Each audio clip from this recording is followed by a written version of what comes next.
America और Israel की तरफ से ईरान पर इम्पोज़ की जाने वाली जंग अपने चौथे रोज़ में शामिल हो चुकी है और मिडल ईस्ट में हालात बदतर होते चले जा रहे हैं। अब तक की जो इतलात हैं, जितनी बमबारी की गई है इसराइल की तरफ से, अमेरिका की तरफ से ईरान के ऊपर, तो 786 लोग हलाक हो चुके हैं वहाँ पर।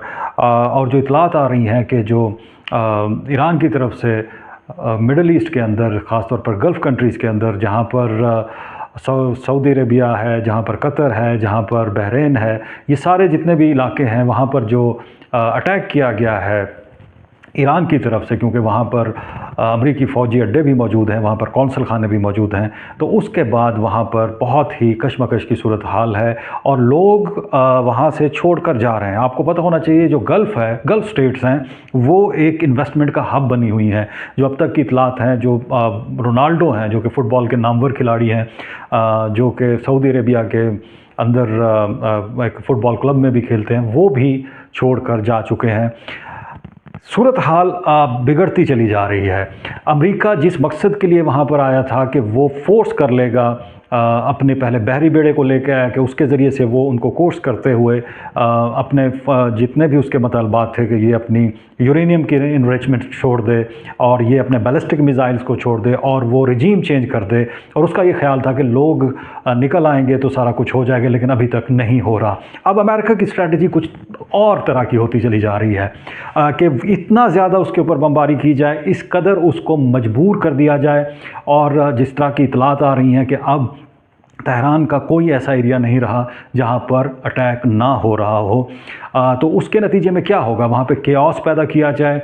वहाँ पे जब ज़्यादा देर तक इस तरह की सूरत हाल रहेगी तो भूख और अफलास की सूरत हाल पैदा होगी, तो शायद उसकी वजह से लोग बाहर आ जाएं। तो ये एक आउटकम हो सकती है कि उसकी वजह से लोग बाहर आ जाएं और वो प्रोटेस्ट करें और रिजीम के ख़िलाफ़ खड़े हो जाएं।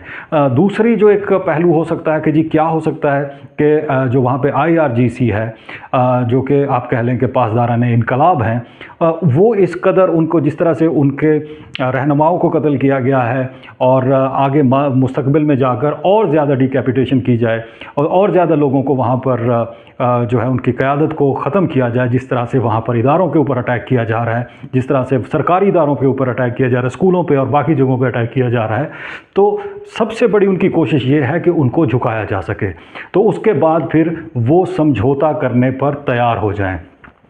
और चौथी सूरत हाल ये है कि तीसरी सूरत हाल ये है कि बूट्स ऑन द ग्राउंड। और बूट्स ऑन द ग्राउंड का मतलब ये है कि जो डोनाल्ड ट्रंप की पॉलिसी है कि शायद वो एयरफोर्स के ज़रिए से लिमिटेड स्ट्राइक करके ईरान को मजबूर कर सकेंगे, तो वो बिल्कुल उसके उलट होगी। अगर बूट्स ऑन द ग्राउंड जाते हैं तो इसका मतलब है कि अमेरिका बिल्कुल वैसे ही जैसे वो ईरान के अंदर फंस गया था, जिस तरह से अफ़गानिस्तान के अंदर फंस गया था, उस तरह की सूरत हाल हो सकती है। उसके बाद जो गवर्नमेंट वो बनाएंगे वो किस तरह से चल पाएगी। सबसे बड़ा डिफरेंस जो है वो ये है कि अफ़गानिस्तान था, या जो उन्होंने इराक़ के ऊपर अटैक किया था, तो इमीडिएटली उनको इस तरह से रिटेलिएशन या रेजिस्टेंस नहीं मिली थी। आपने देखा कि जैसे ही उन्होंने अली ख़ामनाई, जो कि उनके रहबर आला हैं, उन पर अटैक किया गया था, तो वो उनकी रेड लाइन को पहले ही तरह 1-2 दिन के अंदर उसको क्रॉस कर लिया गया। जब उसको क्रॉस कर लिया गया तो उनके पास अब खुली छूट है। मिडल ईस्ट के ऊपर वो क्यों अटैक कर रहे हैं? क्योंकि वहाँ पर सारे इंटरेस्ट मौजूद हैं, जो अमेरिका के वहाँ पर उनकी बेसेस मौजूद हैं। जो आज की इत्तला आई है वो ये है कि UAE ने दोबारा से ये कहा है कि वो अपने अड्डे नहीं देंगे, नहीं इस्तेमाल करेंगे जंग के ख़िलाफ़।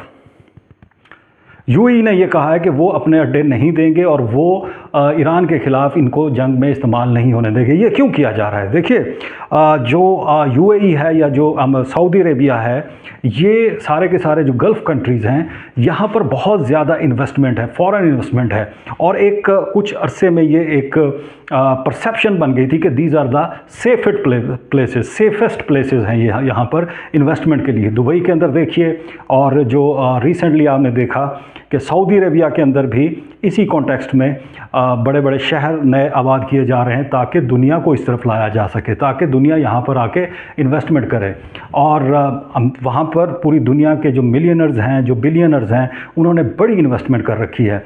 ये सिलसिला अगर इसी तरह से चलता है और जो ईरान की पॉलिसी है कि वो इस जंग को लंबा करता चला जाता है, तो हालात जो गल्फ़ कंट्रीज़ के हैं वो ख़राब हो सकते हैं। जब 90s के अंदर आपको याद होगा कि कुवैत के ऊपर हमला किया गया था, तो उससे पहले कुवैत बहुत अच्छे हालात के अंदर था और एक मिसाल दी जाती थी कि एक मिसाली खुशहाल तरीन कंट्री था।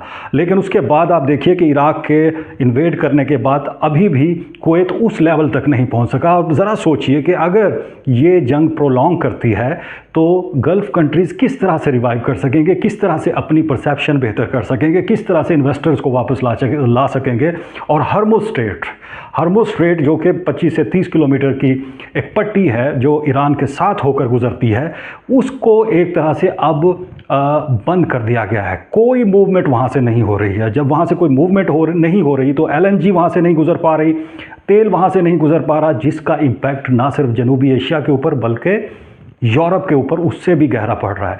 जैसा हमने कल आपको वीडियो में बताया था कि यूरोप ने तो पहले ही अपनी सप्लाई लाइन जो है वो रशिया से डर्टी ऑयल कहकर उसको बंद कर दिया, तो वो बहुत ज़्यादा डिपेंडेंट हो गया है यूनाइटेड स्टेट्स के ऊपर और कतर के ऊपर और बाकी जगहों पर। लेकिन सबसे ज़्यादा इम्पैक्ट जो पड़ने जा रहा है वो चाइना को पड़ने जा रहा है। अब चाइना की जब बात करते हैं तो सवाल ये खड़ा हो रहा है कि क्या चाइना, जो उसका स्ट्रेटेजिक अलाई बना था, कि जो उससे सस्ता तेल ले रहा था ईरान से और उसके बदले में उसको अपना असलहा दे रहा था और उसकी मदद कर रहा था, क्या इस जंग के दौरान भी कोई मदद की जा रही है? तो कुछ तज्ज़िये सामने आए और कुछ इन्फॉर्मेशन सामने आई हैं कि जो पिछली जो जंग हुई थी, आपको याद होगा कि 12 दिन की जो जंग हुई थी, उसके अंदर हुआ ये था कि जो ईरान की जो मिलिट्री की जो डिपेंडेंस थी वो अमेरिकन सैटेलाइट सिस्टम के ऊपर थी, GPS सिस्टम के ऊपर थी, जिसकी वजह से उसको बहुत नुकसान उठाना पड़ा था। लेकिन उस जंग के बाद उन्होंने स्विच किया, यानी वो बेदू पर चले गए। बेदू जो कि सैटेलाइट टेक्नोलॉजी है चाइना की, तो उसके ऊपर जाने की वजह से अब हो क्या रहा है। कल हमने आपको बताया था कि एक हादसा हुआ था जिसके अंदर अमेरिका के 3 F-15 तैयारे कुवैत के अंदर गिरे थे। अब कुवैत के अंदर जो तैयारे गिरे थे, बाद में ये इत्तला सामने आई कि ये तैयारे जो गिरे हैं ये तो फ्रेंडली फायर की वजह से गिरे हैं। फ्रेंडली फायर का क्या मतलब है? यानी कि कुवैत के अंदर जो इंटरसेप्शन का निज़ाम है वो गलती से उसने अमरीकी तैयारों को निशाना बना दिया।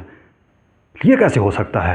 तो अब जो तज्ज़िये सामने आ रहे हैं जो कि इस बुनियाद पर कि अगर चाइना मदद कर रहा है ईरान की, तो देयर इज़ पॉसिबिलिटी कि उसने उन इंटरसेप्टर्स को जो है वो दगा दिया हो, उनको जो है ना धोखा दिया हो, तो उसके ज़रिए से वो जितने सिग्नल्स जा रहे हैं उन सिग्नल्स में तब्दीली की वजह से उसने इंटरसेप्टर्स को धोखा दिया, जिसकी वजह से उसने अपने यानी अमरीकी तैयारों को गिरा दिया। अगर इस तरह से हो रहा है तो ये बहुत बड़ी एक तब्दीली है और इसकी वजह से आगे चलकर भी सूरत हाल बदल सकती है।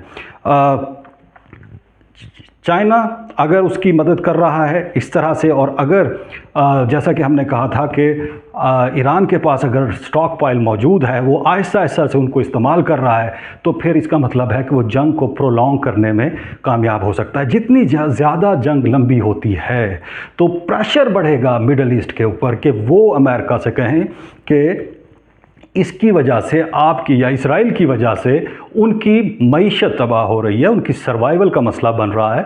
तो वो एक तरह से डिप्लोमेटिक प्रेशर डेवलप हो सकता है अमेरिका के ऊपर। अब अमेरिका क्या करता है? अमेरिका एक तरह से वो एक बॉक्स के अंदर आ चुका है। जिस तरह से उसने आकर इसराइल, आपको ये याद होगा कि मार्को रूबियो ने भी जिस तरह से कहा है कि जो अटैक फर्स्ट किया था वो अमेरिका ने नहीं बल्कि इसराइल ने किया।